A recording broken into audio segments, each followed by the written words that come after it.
અત્યાર સુધી આ વચનામૃત 21માં ધર્મ, સ્વધર્મ, વર્ણાશ્રમનો ધર્મ, આત્મનિષ્ઠા, વૈરાગ્ય એટલે અરુચિ અને ભગવાનનું મહાત્મા એની વિશે આપણે ચર્ચા કરી.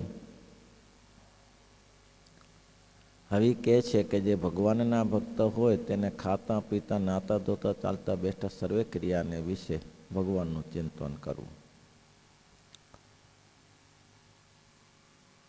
અને જ્યારે અંતરમાં વિક્ષેપ હોય, વિક્ષેપ ન હોય ત્યારે ભગવાનનું ચિંતન કરવું અને ભગવાનની મૂર્તિ સામું જોઈ રહેવું.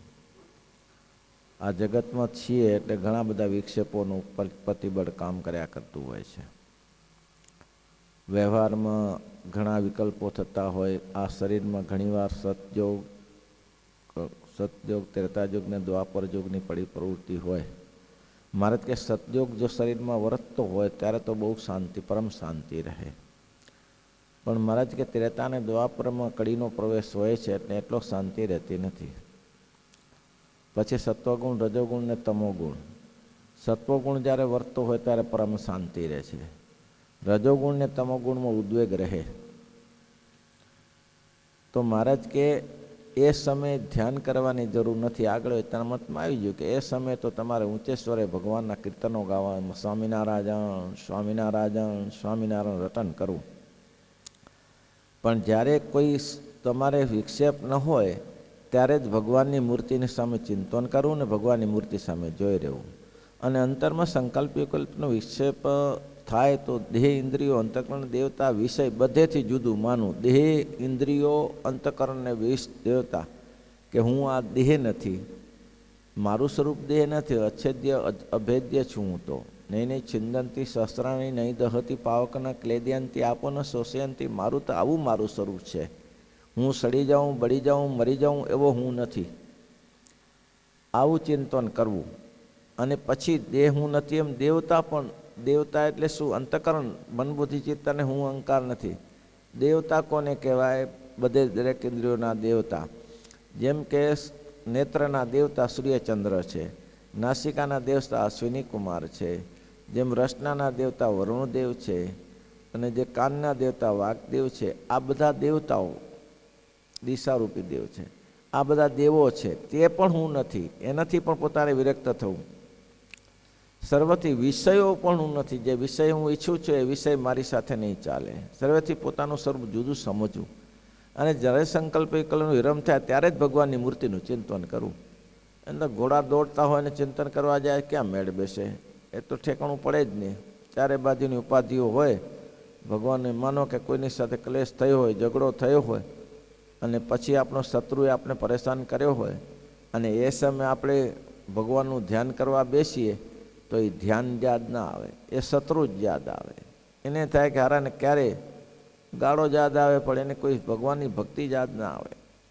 એટલે મહારાજ કહે છે મૂર્તિનું ચિંતન શાંતિ હોય ત્યારે, સંકલ્પ વિરામ થાય ત્યારે ભગવાનની મૂર્તિ ચિંતન કરે. અને દેહને તો પોતાનું સ્વરૂપ માનવું નહીં. ફરીથી કીધું, આ દેહ છે એ હું છે એવું ક્યારે માનવું નહીં. બહુ સરસ વાત છે. દેહને પોતાનું સ્વરૂપ માનવું નહીં. આપણે સમજી શકતા નથી.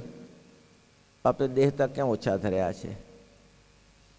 આપણે વાંદરમાં જન્મ્યા હશું, કૂતરામાં જન્મ્યા હશું, બિલાડામાં જન્મ્યા હશું, તો આપણે કહેતા નથી બિલાડો હું છું, વાંદરો હું છું, બળદ હું છું, ભેંસ હું છું, પાડો હું છું, એ કહેતા નથી. કારણ એ અજ્ઞાને કરીને ભૂલાઈ ગયું. એ નથી રહ્યું તો આ નહીં રહે. એ બધા દેહ તો હતા ને. એક દિવસ દેહ તો જીવ 1,84,00,000 દેહ ધર્યા છે. ઘણાનું બ્રહ્માકુમારીવાળાનું મંતવ્ય છે કે 84 દેહ છે, પણ એ કાલ્પનિક વાત છે. કંઈ 84 લાખ તો આ દેહ તો ઘણા બધા અહીંયા લાખો દેહ તો આપણે સામે દેખીએ છીએ. તો 84 લાખ જન્મ દિવસ જીવ ધરતો આવ્યો છે. એ બધા રહ્યા નથી. વાંદરાનો દેહ રહ્યો નથી, ભેંસનો દેહ રહ્યો નથી, પાડાનો દેહ રહ્યો નથી, બળદનો દેહ રહ્યો નથી, કૂતરાનો દેહ રહ્યો નથી, વાંદરાનો દેહ રહ્યો નથી. આ બધા દેહ ક્યાં રહ્યા છે? દેહ રહ્યા નથી. અને આ એ નથી રહ્યા તેમ આ એ નથી રહેવાનો. આ દેહ ક્યાં રહેશે ત્યારે? આ ક્યાં સુધી ચાલશે? આનો અંત આવી જશે. જેમ પહેલાંના દેહ રહ્યા નથી તેમ આ દેહ રહ્યા નથી. બધાને ખબર છે કે મરવું છે, મરવું છે, મરવું છે. જ્યારથી માણસ જન્મે છે ત્યારે સમજડો થાય ત્યારથી આપણે ગોખી નાખીએ છીએ કે મરવું છે. તો માણસ માત્રને મોટામાં મોટી ચિંતા એ છે. કઈ ચિંતા છે? મોટામાં મોટી ચિંતા છે માણસને. કઈ? મરવું તે. અને એ અનિવાર્ય વસ્તુ છે પાછી. એ મરવું તે અનિવાર્ય વસ્તુ છે, એમાં કોઈ રોકી શકે એવું નથી. લાખ ઉપાય કરો, સિકંદરે કેટલા ઉપાયો કરેલા, કેટલી રીતે દેશ બધો કબજે કર્યો. કરવાનું એટલું જ છે. સિકંદર જ્યારે જ્યાં ત્યારે જયજીષ્ઠ નામના સાધુ ગ્રીકનો હતો, એટલે એના સંસ્કૃતિમાં આપણા જેમ સંતો હોય તેમના જયજીષ્ઠ નામના સાધુ મળ્યા. નીકળતો તો યુદ્ધ કરવા માટે, અને ચાલતા ચાલતા નદીનો કિનારો હતો, ત્યાંથી પસાર થતો હતો. તો કોઈકે કીધું કે મહાપુરુષ અહીંયા આરામ કરે છે. સિકંદર એને માનતો હતો કે ચાલો ત્યારે દર્શન કરતા જઈએ. જયજીષ્ઠ સાધુને મળવા ગયો. જયજીષ્ઠ સાધુ તલમસ્ત હતા, રેતી પર સૂતા હતા. સવારનો સમય, ઉનાળાની સમય, અને ઠંડી ઠંડી રેતી ઉપર આરામ કરતા હતા દિગંબર દશામાં. એટલે આ ગયો એટલે સિકંદરે કીધું, ગ્રેટ સિકંદર, માથું ના હલાવ્યું. બોલો કે ગ્રેટ સિકંદર આપણે નમસ્કાર કરે છે. ઠીક છે. જતી વેળાએ કીધું કે મહાત્માજી એની ધૂનમાં છે. નવાનો થયો ત્યારે પૂછ્યું કે ક્યાં જવું છે? તો કે બાપજી વિજય કરવા જવું છે. વિજય કરવા? તો કે હા. ક્યાં જશો? વિચાર છે અફઘાનિસ્તાન ઉપર જવું, પછી તુર્કો ઉપર ચડાઈ કરીશ, પછી એને વશ કરીને પછી ભારતમાં જઈશ, પછી કે નેપાળ જેવા દેશમાં જઈશ, પછી તો કે પછી જીતી લીધા પછી આરામ કરીશ. ત્યારે જયજીષ્ઠ સાધુએ બહુ સરસ કહ્યું, પછી આરામ કરવાનો ને અત્યારે આરામ. આ જગ્યા રેતીની જગ્યા ઘણી પડી છે, અહીં હું પડ્યો રહ્યું, અહીંયા તું પડ્યો ને, આરામ જ કરવો છે ને. પછી આરામ કરવાનો હો તો અત્યારે આરામ કરને. પણ ગ્રીકને એને એટલે જેને સિકંદરને સમજાય નહીં ને કે આરામ હાથે. માણસ માત્રને આ એ કે જો પાછળથી દેહ છોડવો છે તો આજે ભલે દેહ છોડવાનો આવે, પણ આપણે સમજી શકતા નથી. આ શરીરે તો નથી રહેવાનું, બધાને ખબર છે. સિકંદરે એટલા બધા પ્રયાસો કર્યા, એટલા બધા પ્રયાસો કર્યા, અને છતાં ભારતને જ્યારે જીતવા જતો હતો ત્યારે બીમાર પડ્યો.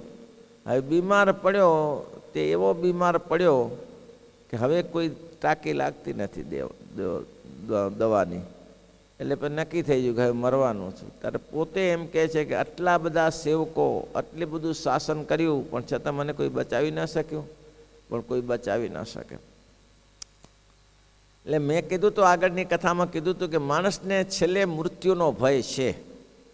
અને મૃત્યુનો ભય એટલે શું કરવા માટે? તો કે એને તકલીફો મોટી એ છે કે અત્યાર સુધીમાં જે ઉપાર્જન કરેલું છોડીને જવાનું. હવે જવું છે એ ક્યાં જવાનું છે ખબર નથી. આ શરીરમાં ઢગલાબંધ રોગ છે એને જાણતો નથી. આ બધા સગા સંબંધીને છોડી, આ બધા ઉપાધિઓ મોટી હોય છે, એટલે એનાથી એને માણસને ડર લાગે આ બધું છોડીને જવાનું. પણ છોડવું જ પડે, છૂટકો જ નથી. કોઈ એમ કહે કે નહીં છોડવું તો નહીં ચાલે. એક વસ્તુ પૂરી કરી કે આ શરીરને પોતાનું શરીર માનવું નહીં. કેમ? તો કે આગળ ઘણા બધા દેહ ધરી આવ્યા છીએ, રહ્યા નથી તો આ દેહ રહેશે નહીં. કે એટલે શ્રીજી મહારાજ સહજતાથી વાત કરે છે, પણ એ કંઈ સહજતા જેવું છે? મહારાજે બહુ મહારાજને સહજતા છે કે આગલે દિવસે બેસીને કહી દીધું કે કાલે જવું છે, પણ એવું આપણા માટે તો ક્યાં છે? એ તો ભગવાન પુરુષોત્તમ નારાયણ છે. એ તો ચોખ્ખો જાતે કરીને સૂઈ ગયા ને બેસી ગયા ને પછી મને દેહ છોડી દીધો બેઠા બેઠા જ. એ આપણું કામ નથી. હવે કે છે બીજો પ્રસંગ લાવે છે કે દેહને પોતાનું સ્વરૂપ માનવું નહીં, અને દેહના સંબંધીને પોતાના સંબંધી માનવા નહીં. બોલો, દેહના સંબંધીને પોતાના સંબંધી માનવા નહીં. કેમ? જે આ જીવ છે તે 84 લાખ જાતના દેહને પૂર્વે ધરી આવ્યો છે. જેટલી જાતની સ્ત્રીઓ છે તે સર્વેને પેટે જન્મ લીધા છે. અને જગતમાં જેટલી કૂતરીઓ, જેટલી મીંદડીઓ, જેટલી વાનરીઓ, એ આદિ જે 84માં જીવ છે તે સર્વેને પેટે કેટલીક વાર જન્મ ધર્યા છે.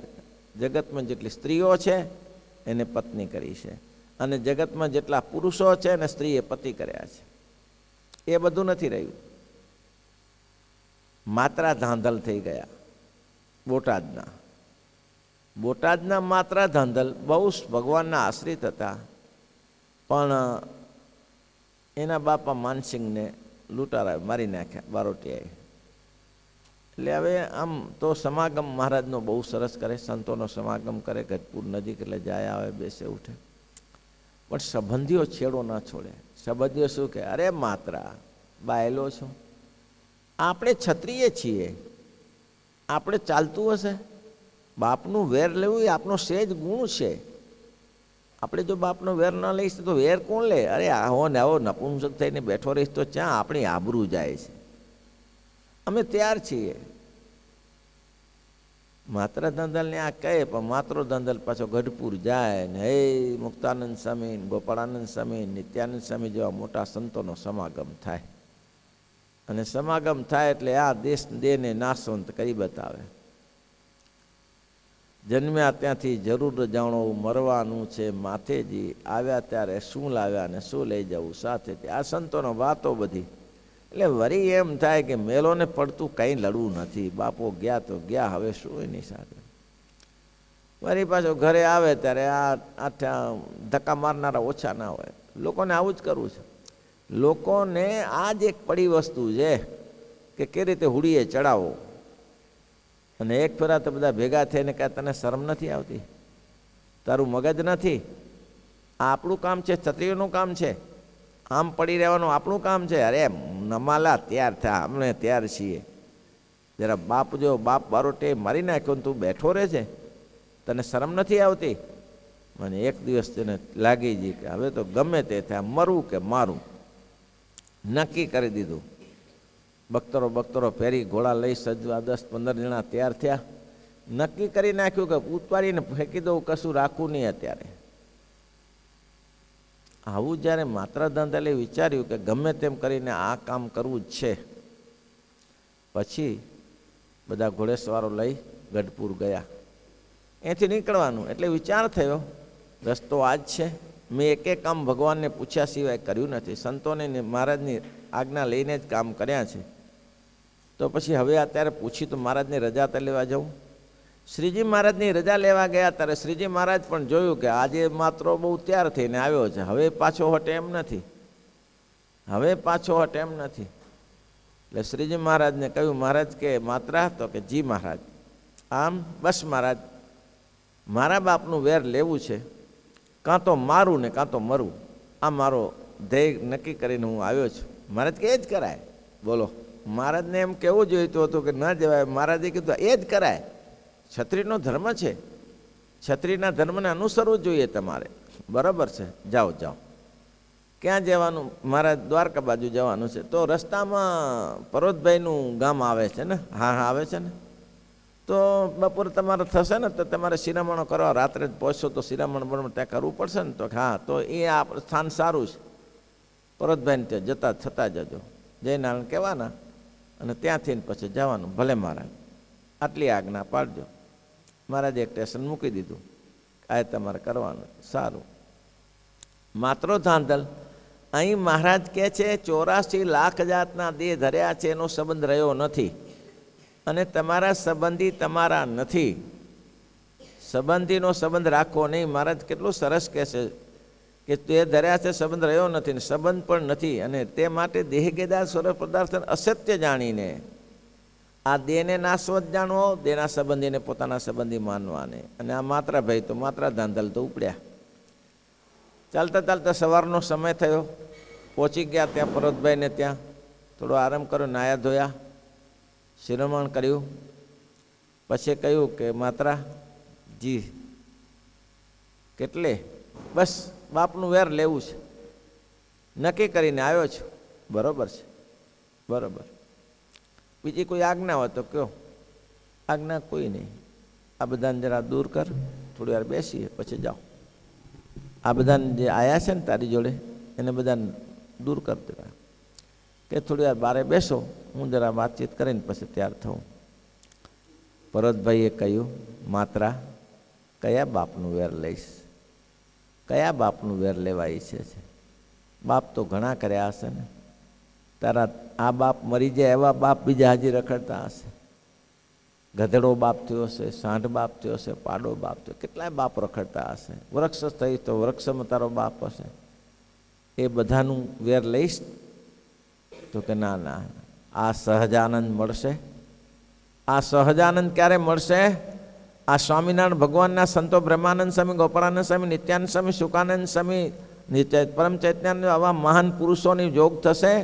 કયા અવતારમાં જોગ થયો છે ને ક્યારે થશે? આ એક પહેલી વાર મળ્યો છે અવતાર. આ છૂટવાનું દ્વાર આવ્યું છે ને તું ક્યાં બીજા વલખા મારે છે?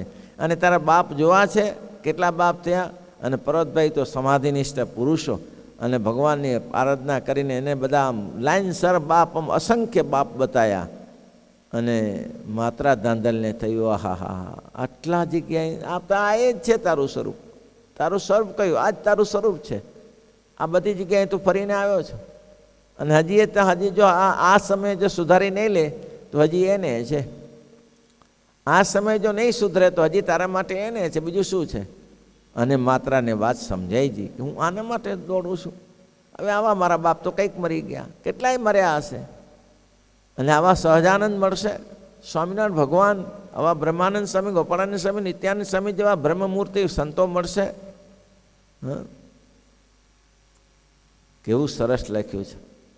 નરતન ભવતરન નાવ દાવ દુર્લભયાયો, નરતન ભવતરન નાવ દાવ દુર્લભયાયો, નયન શ્રવણ નાસિકા મુખ બહુવિધિ બનાયો, નયન શ્રવણ નાસિકા મુખ બહુવિધિ બનાયો, નરતન ભવતરન આવ દાવ દુર્લભયાયો, સદગુરુ શુભ કર્ણધાર હરિજન મન અતિ ઉદાર, સદગુરુ શુભ કર્ણધાર હરિજન મન અતિ ઉદાર, વચન કહત વાર વાર પાર હું પમાયો, વચન કહત વાર વાર પાર હું પમાયો, નરતન ભવતરન નાવ દાવ દુર્લભયાયો.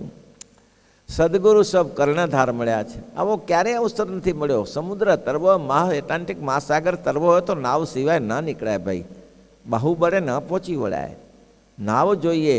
અને આવા સંતોરૂપી નાવ અને લક્ષ્ય પુરુષોત્તમ નારાયણ પામવાનું. અમેરિકા જવું હોય તો નાવમાં નથી બેસાતું, પ્લેનમાં સ્ટીમરમાં જવું પડે.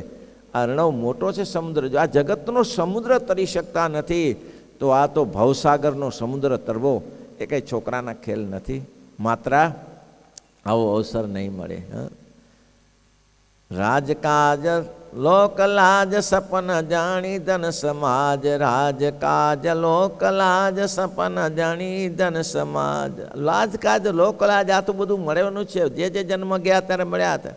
અને મહારાજ કહે છે કયો જન્મ એવો લીધો છે કે જે આ જગતમાં જેટલી સ્ત્રી છે તેને પતિએ સ્ત્રી કરી છે.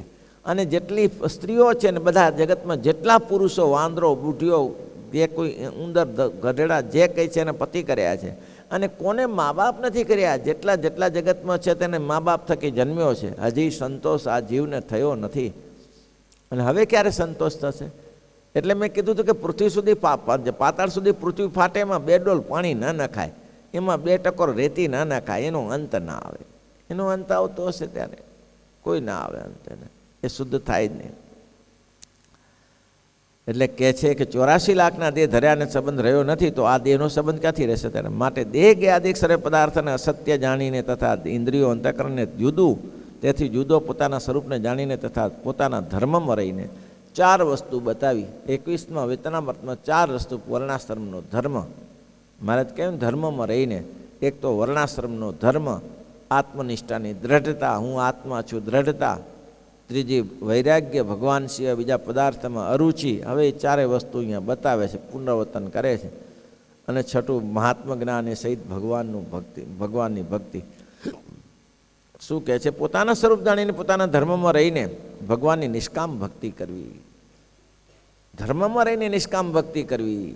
ગાડી ગમે તેવી હોય, ગાડી ગમે તેવી, આ દેહને જેમાં નાખીએ તેમાં ચાલે.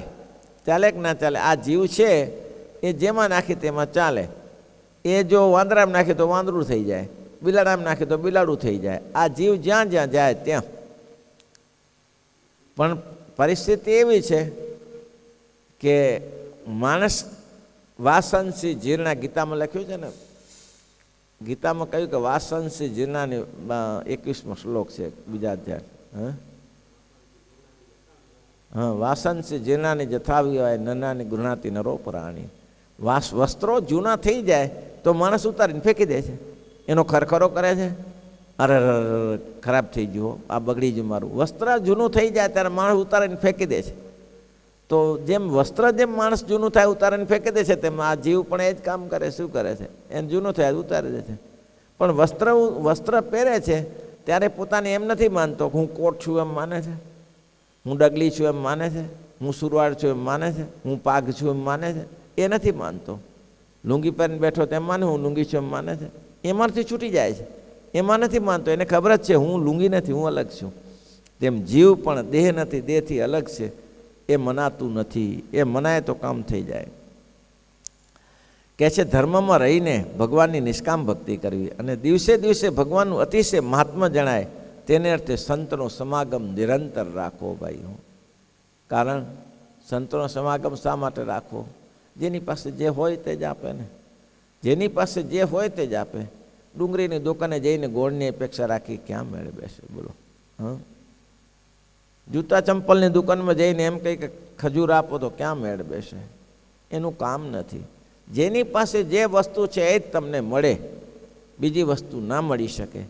તો જેને સંતની પાસે જાઓ તો સંતનો વેપાર શું છે? સત્સંગનો વેપાર છે. તો એ સંત તમને સત્સંગનો જ વેપાર કરાવે, બીજો વેપાર ના કરે. જગતના જીવને વેપાર જોતો હોય તો સંતોની પાસે જઈએ. દવાની દુકાને જઈને અનાજ ન મગાય. દવાની દુકાનમાં દવા જ મળે. જગતમાં મહારાજે એટલા માટે તો કેવું સરસ ગુણાતીતાનંદ સ્વામી કહે છે કે જો ભાઈ સાંભળો, બાપના હૃદયમાં છોકરો પડ્યો છે અને બાપ જો છોકરા ઉપર રાજી થઈ જાય, પ્રસિદ્ધ વાક્ય છે, બાપ રાજી થઈ જાય તો છોકરાને પ્રસન્ન થઈ જાય તો શું આપે? તો કે પરણાવી આપે, વહેલો પરણાવી આપે. 2 વર્ષ પછી હોય તો બાપ રાજી થઈ જાય તો વહેલો પરણાવી આપે. આ એને કેમ? તો કે બાપના હૃદયમાં પત્ની પડી છે તો પત્ની જ આપે.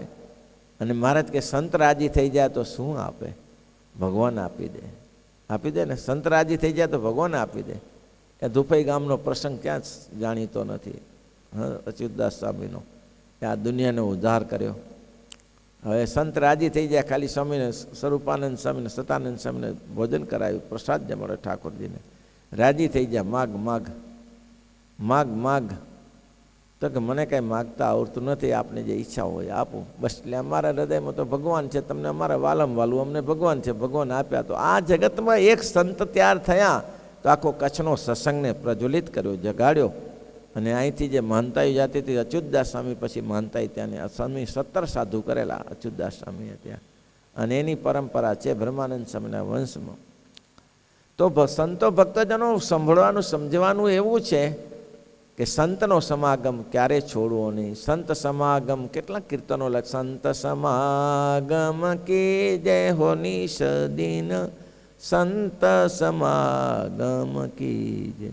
માન તજે સંતાન કે મુખ સે, પ્રેમ સુધાર સપે જય હો નિશ દિન સંત સમા. ચોથા પદમાં કેટલું સરસ લખ્યું.